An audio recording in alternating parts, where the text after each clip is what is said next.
तो आज 17 तारीख और बाबा की वाणी है। तो आज की वाणी बहुत अच्छी है।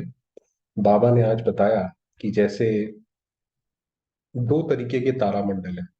एक तो जो दुनिया में जो ये तारे होते हैं, आपको पता है हर एक तारे की अलग अलग दिशा और दशा होती है, और वो उस हिसाब से हम सबके ऊपर इम्पैक्ट करते हैं। तो वो एक तारामंडल है, जैसे इसमें ध्रुव तारा वगैरह बहुत सारे ओरायन तारामंडल ऐसे होते हैं। बाबा ने कहा एक तारामंडल जो है वो तो हो गया जड़ तारा, कोई तारे में कोई जान तो होती नहीं, तो जड़ है। और ये है हमारा चैतन्य तारामंडल, जिसमें हम आत्माएं जैसे सारे के सारी तारे हैं। कोई लकी सितारा है, कोई अनलकी सितारा है। तो बाबा ने वो बताया उसमें कि कौन कौन कैसा सितारा है, तो ये तारामंडल कैसा है। तो ये देखिए आप बाबा का कैसे एक दृष्टिकोण रहता है, कैसे बाबा हमें जो है संबोधित करते हैं अलग अलग तरीके से। बाबा कह रहे हैं, मीठे बच्चे, तुम्हें घर बैठे भगवान बाप मिला है, तो अपार, तो तुम्हें अपार खुशी में रहे कि हमें घर बैठे बाबा मिल गया। बाबा ने कहा अंत में जब बाबा की प्रत्यक्षता होगी तो लोग ये बोलेंगे कि भाई आप तो महान सौभाग्यशाली हो कि आपको जो है ये भगवान के स्वयं दर्शन हुए। तो बाबा ने कहा आपको भी तब अपने भाग्य का पता पड़ेगा। अभी तो बाबा बोलता है, तब दुनिया बोलेगी। तो विकारों को वश, खुशी को दबा नहीं देना। तो ये जो वास्तव में विकार होते हैं ये हमारी खुशी को दबाते हैं, ये हमारी खुशी को खत्म करते हैं।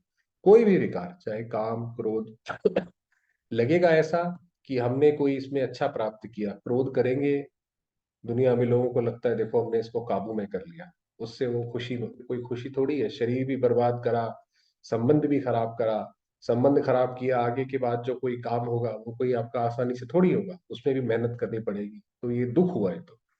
तो जो विकार होते हैं वो हमारी खुशी को दबा देते हैं। तो विकारों को वश, खुशी को दबा नहीं देना।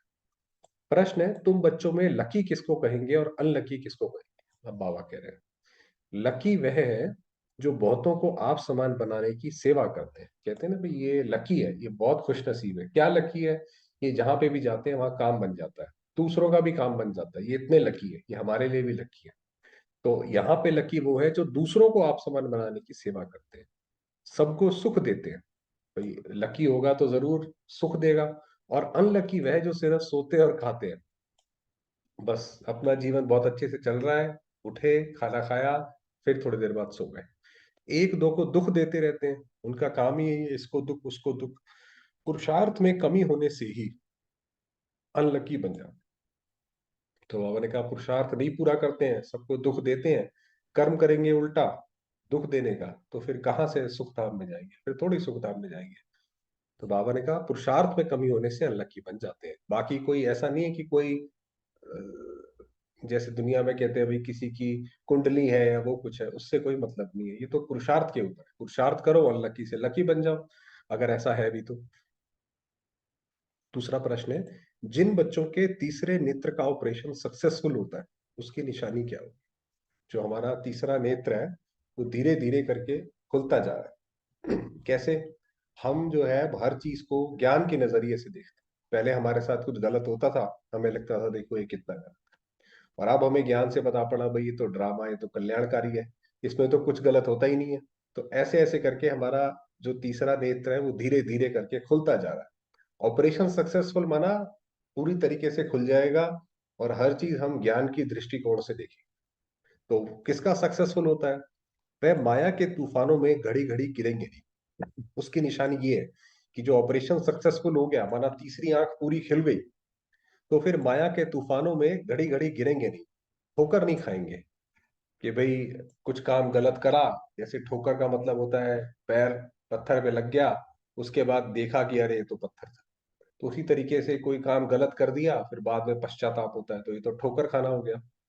उनकी दैवी चलन होगी, धारणा अच्छी होगी। जिनका तीसरा नेत्र खुल गया तो उसका तो अर्थ ही यही है कि वो जैसे उनकी देवी चलन होगी, आधे देवता तो बन ही गए।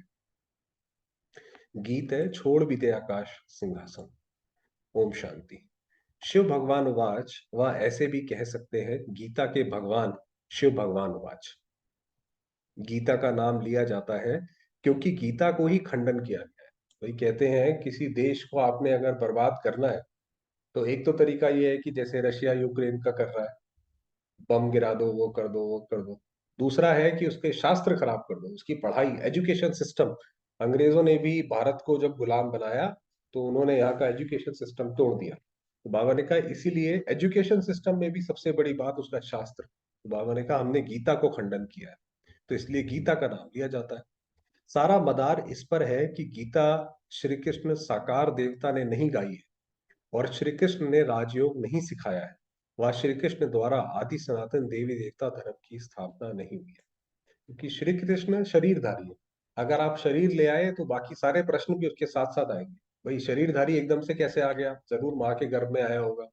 तो माँ उससे बड़ी हो गई, तो ये कैसा भगवान जो उससे भी बड़ी माँ, उससे भी बड़े उसके पिता, और उसी तरीके से उनके पिता तो वो तो उससे भी बड़े हो गए। तो ये कैसे कोई भगवान शरीरधारी हो ही नहीं सकता। तो बाबा ने कहा सारी बात इस पर है कि शरीरधारी ने सुनाई कि निराकार ने सुनाई। श्री कृष्ण को निराकार भगवान तो नहीं कह सकते, श्री कृष्ण का चित्र ही अलग, निराकार का रूप अलग है, वह है परमात्मा। भाई शिव बाबा, उसकी महिमा बिल्कुल अलग है। वो तो एक स्रोत है जहां से सारी हर चीज उत्पन्न होती है, इसीलिए वो पॉइंट है। और बाकी सब जो है वो तो शरीरधारी है। तो बाबा ने कहा इसलिए श्री कृष्ण का चित्र अलग है। उनका कोई शरीर नहीं है, शिव बाबा का कोई शरीर नहीं है। पुकारते ही हैं हे भगवान रूप बदल कर आओ। वह कोई जानवर का रूप तो नहीं धरेगा। मनुष्यों ने तो जानवर का भी रूप दे दिया है, क्योंकि वो जैसे बाबा ने आगे बताया कच्छ मच्छ अवतार, वाराह अवतार, बहुत सारे अवतार बताए। हर हर भगवान, कछुआ भी बनता है, मछली भी बनता है, बहुत सारे अवतार उसमें दिए हैं। परंतु खुद कहते हैं मैंने ये रूप धरे ही नहीं है। वो तो जैसे जब बौद्ध धर्म आया तो उसके अंदर जब उन्होंने बोला कि अवतार, तो जैसे कि फिर बाकी धर्म भी अपने आप को मोल्ड करते गए कि सबसे ज्यादा अवतार तो हमारे यहाँ होते हैं। तो इसीलिए बाबा ने कहा ऐसा नहीं है, मैंने इतने सारे रूप धरे नहीं है, मुझे तो नई सृष्टि रचनी है। श्री कृष्ण को सृष्टि नहीं रचनी है, ब्राह्मण कुल को रचने वाला ब्रह्मा। ब्रह्मा और श्री कृष्ण में तो बहुत फर्क है, दोनों की जो लीलाएं हैं ब्रह्मा की और श्री कृष्ण की, उनके बहुत फर्क है उन दोनों में। ब्रह्मा तो नई सृष्टि की स्थापना हेतु आते हैं, और श्री कृष्ण तो जब स्थापना हो गई उसके बाद आते हैं। ब्रह्मा के मुख से ब्राह्मण रचे गए, श्री कृष्ण के मुख से देवताएं रचे गए, ऐसे तो कहीं भी नहीं लिखा हुआ है। तो देवताएं कोई श्री कृष्ण से नहीं रचे गए। अभी तुम बच्चे जानते हो दुनिया में ऐसा कोई नहीं जिनकी बुद्धि में ये हो कि निराकार परमात्मा साकार में आकर आत्माओं को ज्ञान देते हैं। दुनिया में ये कोई नहीं जानता। इसीलिए जब हम जाके बोलते हैं, या शिवरात्रि पर जैसे हम पहले प्रदर्शनी करते थे, तो उसपे बोलते थे जागो जागो भगवान आया, तो वो लोग कहते थे भाई इन्हीं इन्हीं के लिए बस भगवान आया है। क्योंकि उन्हें विश्वास नहीं होता था, क्योंकि बाबा ने कहा किसी को पता ही नहीं है कि भगवान आकर ऐसे सिखा भी सकते हैं। ज्ञान लेने वाली भी आत्मा है तो देने वाली भी आत्मा। अब आधा कल्प से भिन्न भिन्न रूप से मात पिता गुरु गोसाई आदि सब देहधारी एक दो को कुछ ना कुछ मत देते आए। हम आधा कल्प द्वापर कलयुग हमने दूसरे लोगों की बातें ही सुनी है, किसी ने ये बोला, कुछ ने वो बोला। अभी इस समय त्वमेव मातश्च पिता पर समझाया जाता है। तो अब जो हम भगवान को बोलते थे कि तुम ही हो माता पिता, तुम ही हो, अब उस पर समझाया जाता है। ये महिमा एक ही गाई जाती कि वैसे तो हमारे माँ बाप शरीर के अलग है, मगर जो हम भगवान को एड्रेस करते थे तो अब वो अपना माता पिता का कर्तव्य पूरा करने आया है। बाप कहते हैं तुम्हारे जो भी लौकिक माँ बाप, बंधु गुरु गोसाई है, इन सभी की मत को छोड़ो। तो गीता में आता है कि सर्व धर्मों को छोड़, एक मेरी शरण में आ। तो अब बाकी सब की मत पे छोड़ो कि ये कहता है, वो वैसा कहता है, ऐसा होगा वैसा होगा, जो एक बाबा सुनाता है, तभी इस भव सागर से पार हो पाएंगे, वरना तो फिर वही रह जाएंगे। मैं ही आकर तुम्हारा बाप, टीचर, गुरु, बंधु आदि बनता हूँ। तो हमारे जितने भी संबंध हैं वो सिर्फ एक बाबा से। इसीलिए जो दिखाया कि भाई भगवान जो है वो रास भी करते हैं, किसी के बेटे भी हैं, सब कुछ है, तो जैसे हमारे वो बाबा के साथ पूरे संबंध है। मेरी मत में सभी की मत समाई हुई है। देखिए कौन ऐसे कोई बोल सकता है ऐसे बात कि मेरी एक मत में सभी की मत समाई हुई है। क्योंकि आप देखिए हर एक व्यक्ति मत अलग अलग तरीके से देता है। कोई आपका मित्र होगा तो वो दूसरी तरीके की मत देगा, वो खेलने की मत देगा। टीचर होगा, वो पढ़ाई की मत देगा। माँ बाप होंगे वो दूसरी मत देंगे, मगर बाबा ने कहा मेरी एक मत पे चलो, उसमें सब मत समाई हुई है, टीचर बंधु सब की मत है, इसलिए मुझे एक की मत पर चलना अच्छा है। परम पिता परमात्मा जरूर अभी ही मत देंगे ना, ये परमात्मा तो महात्माओं को मत देते हैं, और वह सभी मनुष्य मत देते हैं। वहां दुनिया में तो मनुष्य मत है, हिसाब दुनिया का तो अलग हिसाब है, वो अलग अपने हिसाब से देते हैं। वास्तव में तो वह भी आत्माएं ऑर्गन्स द्वारा मत देती है। बाबा ने कहा वो भी है, तो वो भी आत्माएं, परंतु मनुष्य नाम रूप में फंसे हुए हैं, तो इस राज को नहीं जानते। जैसे कि वो खुद ही फंसे हुए हैं, खुद ही उस कीचड़ में है, तो फिर इसलिए जो है इस बात को वो जानते नहीं है। खुद ही कीचड़ में है और दूसरे को बताते रहते हैं कि इस कीचड़ से कैसे निकलो, अरे पहले तुम खुद निकलो फिर बात करो ना। तो इसीलिए बाबा ने कहा उनकी मत जो है छोड़ो उसको। जैसे कहते हैं बुद्ध पार निर्वाण गया, अब बुद्ध तो शरीर का नाम हो गया, वह शरीर तो कहाँ जाता नहीं, वह कहेंगे फलाना वैकुंठ गया, वह नाम शरीर का लेंगे। ऐसे नहीं कहेंगे वह शरीर छोड़ उनकी आत्मा गई, ऐसे तो कोई जाते ही नहीं। ये अब कितनी गहरी बात है कि भाई कहते हैं भाई फलाना व्यक्ति स्वर्ग गया, भाई अगर वो शरीर था, शरीर तो यही रखा है, शरीर कहाँ गया, तो आत्मा गई।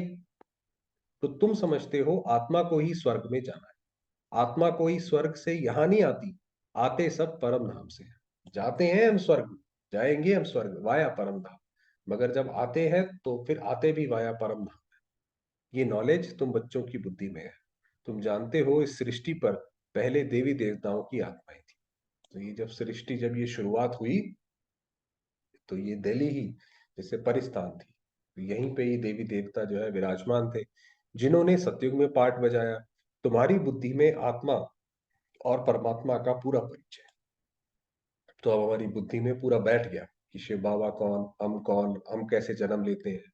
अब ये हमारी तीसरी आंख खुलती जा रही है, हर एक की अपनी पुरुषार्थ के अनुसार, हर एक की तीसरी आंख धीरे धीरे करके खुलती जा रही है। भल तुम घड़ी घड़ी भूल जाते हो, देह व्यवहार में आ जाते हो, पूरी रीति कोई से मेहनत होती नहीं है। बाबा ने कहा पूरा एकदम एड़ी चोटी का जोर कोई लगाए तो बाबा ने कहा वो कम होती है मेहनत। माया ऐसी है जो पुरुषार्थ करने नहीं देती है, खुद भी सुस्त है तो माया और ही सुस्त बना देती है। चलो भाई कल से कर लेंगे, ये वाला काम कल से कर लेंगे, कल कल करते हुए 5-10 साल निकल जाते हैं। विश्व का मालिक खुद बैठ पढ़ाते हैं, जिसमें माता पिता बंधु सखा गुरु आदि सभी संबंधों की ताकत आ जाती है। तो आप देखिए जो हम बाबा को जब हम योग लगाते हैं या हम मुरली भी जब पढ़ते हैं, तो जितना हम मुरली में डूबते जाते हैं उतना फिर हमें बाबा से संबंधों की भासना आती है। जैसे ये बाबा ने बाप के रूप में बोला, ये बंधु के रूप में बोला, तो ये जैसे वो भासना आती है तो वो ताकत आती जाती है। ये महिमा है ही एक निराकार परमात्मा की, कि इसीलिए तो अर्जुन ने श्री कृष्ण को बोला कि भाई मुझे युद्ध में श्री कृष्ण चाहिए। वरना आप सोचिए दो देश युद्ध करें और उसमें से एक के पास सिर्फ ज्ञान हो, ऐसे कैसे कोई जीत जाएगा सिर्फ ज्ञान से। तो ये निराकार की ही महिमा है कि उसके ज्ञान में इतनी ताकत है। परंतु मनुष्य समझते नहीं है, लक्ष्मी नारायण आदि सबके आगे जाकर महिमा गाते रहते हैं, ये नहीं समझते हैं कि भाई भगवान कौन है। तुम जानते हो हम आत्माएं 84 जन्मों का चक्र लगाकर आई है। अब हमने सारा का सारा जो है ये सृष्टि, ये पूरी दुनिया हम देख चुके हैं, अब हम बूढ़े हो गए हैं, जैसे हम ये सारा देख लिया हमने सारा। अब ये अंतिम जन्म है, ये घड़ी घड़ी बुद्धि में रहना चाहिए। ये नॉलेज बड़ी खुशी की है।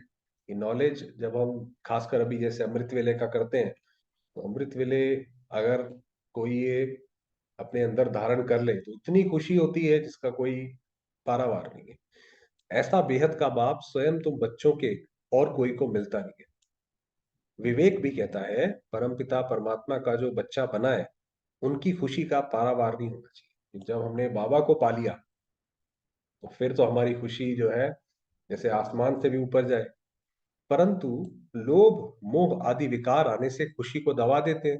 क्या होता है कि जैसे बाबा की हमने मुरली सुनी और बाबा का, हमारा बाबा से योग लग गया और बहुत अच्छा सुख शांति का अनुभव हुआ, मगर जैसे ही कोई लोभ मोह ध्यान आया, अरे मेरा बच्चा, अरे मेरा जो भी संबंधी, तो ध्यान वहां चला गया, तो बाबा से जो सुख मिल रहा था खत्म हो गया। उसी तरीके से लोभ आया तो बाबा से जो सुख मिल रहा था वो खत्म हो गया, तो खुशी को दबा देते हैं।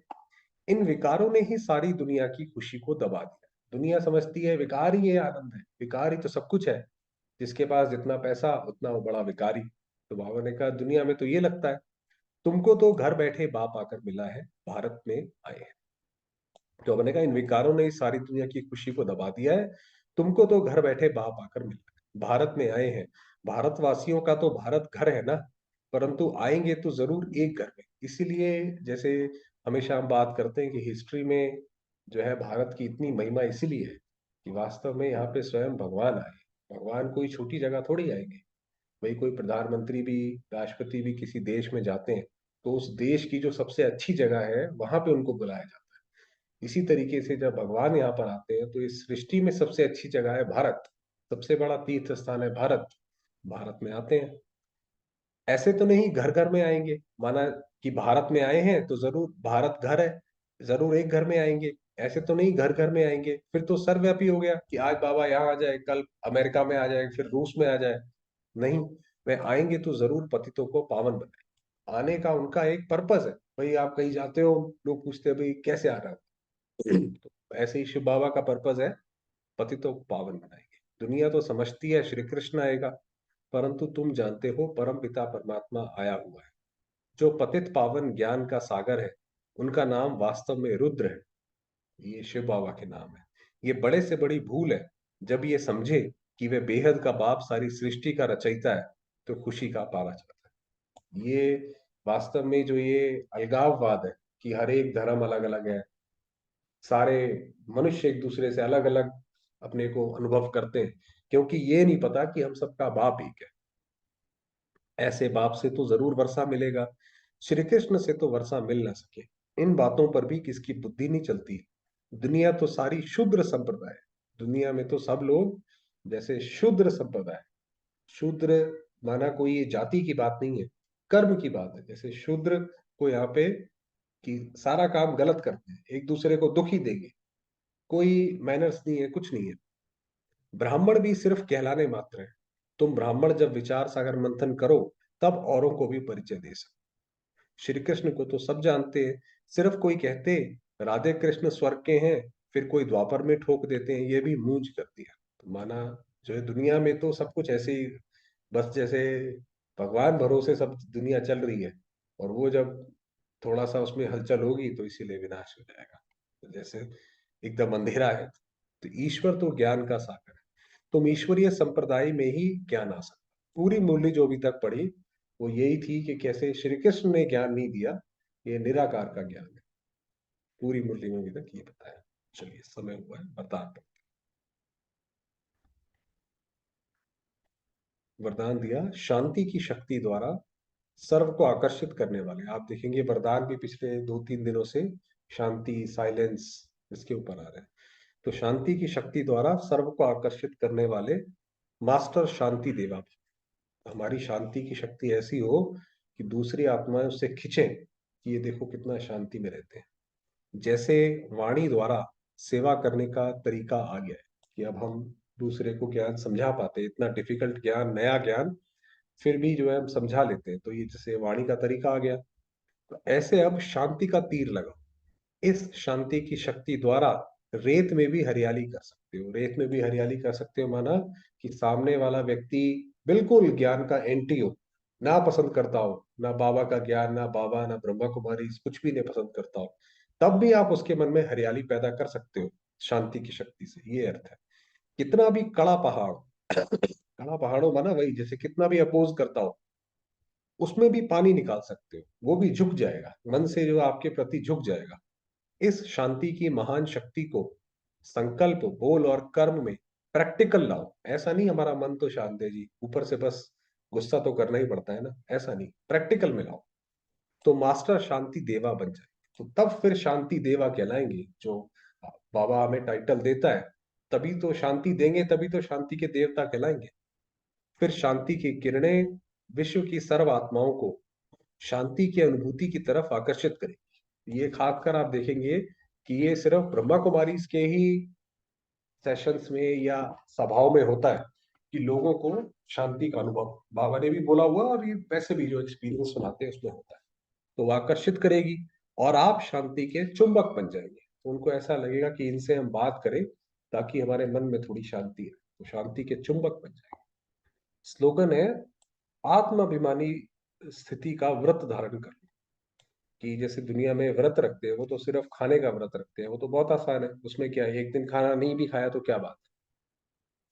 तो आत्माभिमानी स्थिति का व्रत, कि भाई मैं भी एक आत्मा हूं और दूसरे को भी मैंने आत्मा ही देखा, तो वृत्तियां परिवर्तन हो जाएगी। तो ये जो हमारी वृत्ति इधर से उधर जाती है, कभी कुछ देखती है, तो वो जो है वो सुधर जाएगी। ये वो, चलिए समय हो गया बाबा का।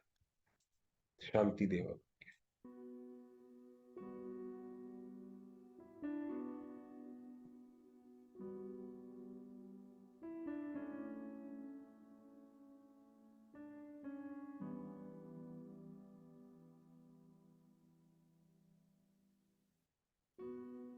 मैं आत्मा।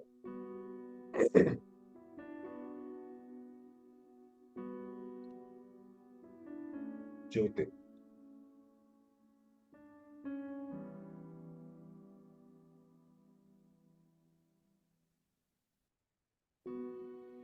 मास्टर शांति देवा।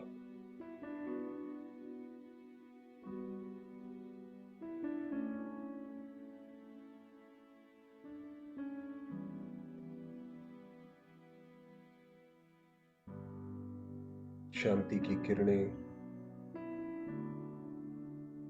चारों ओर फैला रही।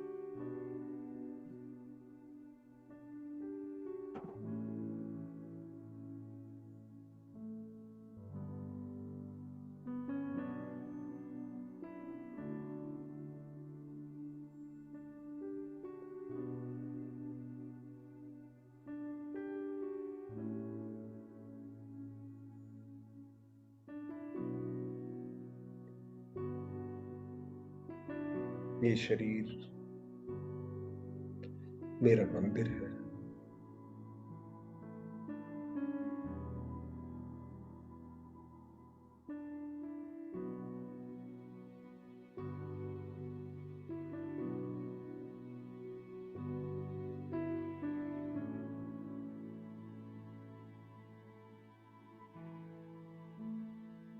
मन की आंखों से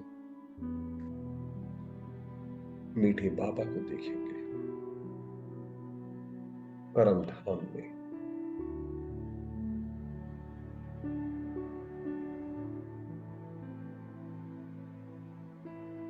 शांति के सागर,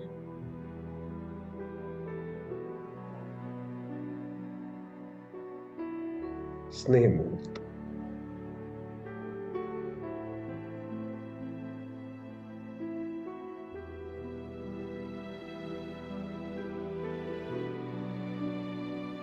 जिनका प्रकाश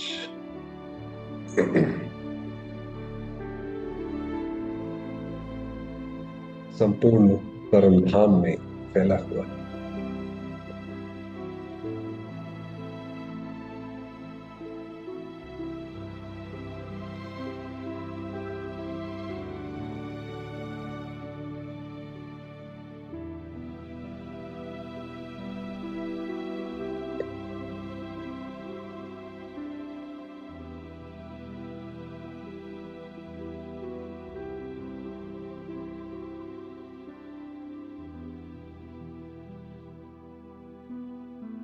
मैं आत्मा भी परम धाम में।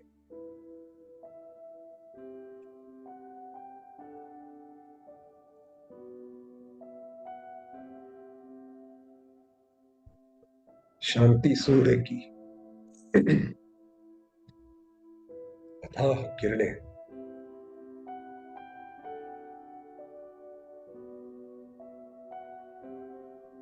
मुझ आत्मा पर पड़ रहे।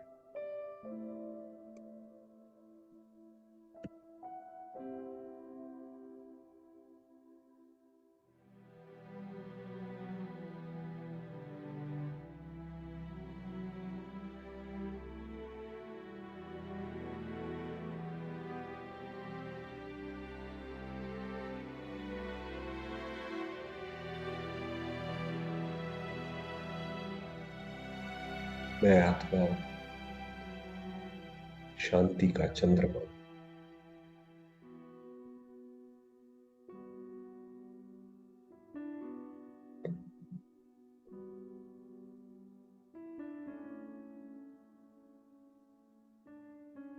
सारी सृष्टि को शांति का दान दे रही।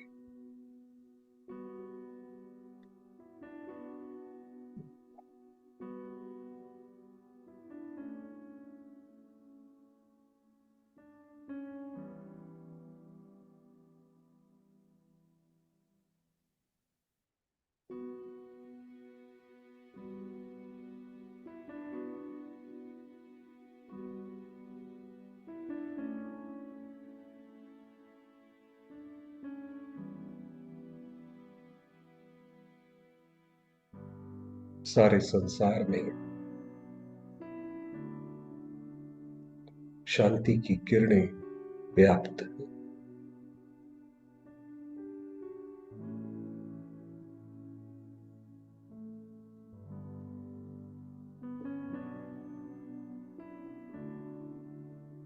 सर्वात्माएं शांत,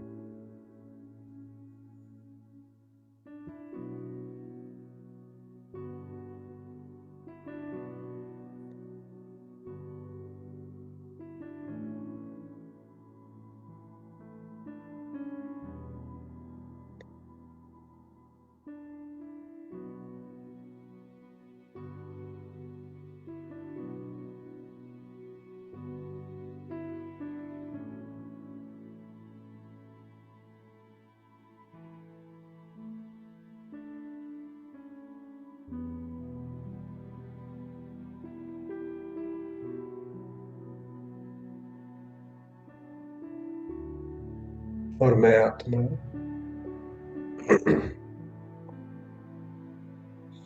अपने बाबा के साथ कंबाइंड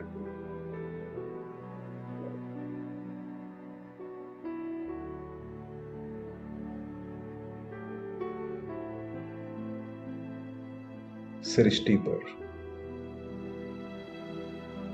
शांति की वर्षा कर रहे हैं।